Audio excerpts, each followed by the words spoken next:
Hi, church family. How durable are you? I thought about something this morning. What is one of the main qualities we look for in the things that we buy? It could be furniture, such as a sofa or table. It could be a basketball for our children. Perhaps it could be a brand new vehicle. The magic word is durability. When something is durable, it means to say it can withstand wear, pressure, or even damage.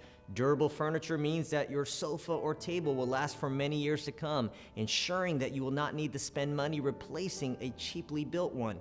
A durable basketball means that our children will be able to enjoy the benefits of having a ball that retains its grip and bounce for a long time, which are the two most important qualities of a basketball. Having a durable vehicle means that our car will not be subject to the frequent breakdowns and that we'll be able to drive it for 15 to 20 years without the need to replace it. You see, durability is a wonderful quality, but not just in things. It's also great to see in people, more specifically in Christians. The Bible tells us in Galatians 6:9, "And let us not be weary in well-doing, for in due season we shall reap if we faint not." Spiritual wear and tear is something we all can go through as Christians. We refer to these times as the elements of life. Just as a car that lives by the beach is subject to more damage from the wind and sand, or as a house that lives in tornado country is more subject to massive physical damage, there are also seasons in our life in which we can suffer more spiritual damage than usual if we are not careful. These last few months has been one of those times. It is always important for us to give our best for the Lord, no matter which season of life we're in.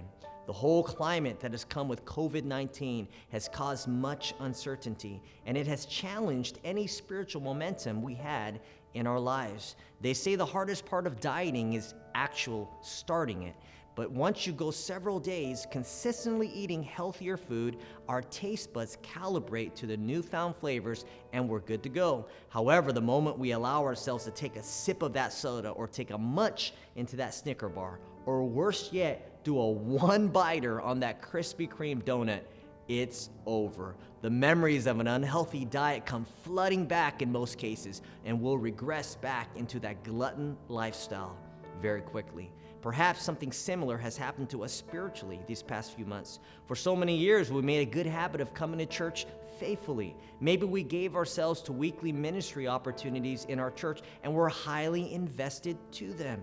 But then things change. Being out of church for a few months, having to watch services on live stream quite possibly got us comfortable with staying home on Sunday and doing other things while the preaching was going on. Those same ministry opportunities that we faithfully gave ourselves have been put on hold due to this whole pandemic. Here's the thought. Regardless of where we sit on our viewpoints concerning this whole pandemic, one thing is for sure. God doesn't want us to slip away during this time, but sadly, some have slipped away spiritually. Maybe physically, they're in service here or there, but spiritually, like the dieting illustration, they tasted that chocolate bar, that donut, and church just isn't the same anymore. Sadly, some have slipped away both spiritually and physically. Nowhere to be found. Church is too risky to come to for the services because of the germs that may be present. However, they're out shopping, they're out eating, going out to the beach, playing nearly just as usual. Don't get me wrong, the pandemic is something we should pray about. Pray the sick get healed. Continue to pray that things can return back to normal. Pray that God still has the hearts of his people.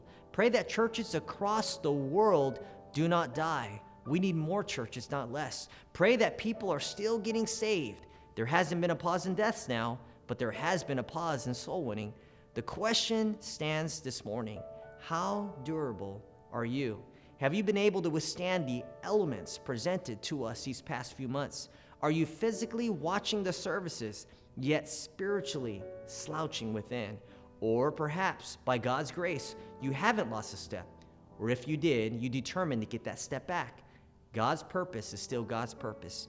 Pray that God's people will not use this time as an excuse to slip away under the cover of COVID-19. Have a great day, church.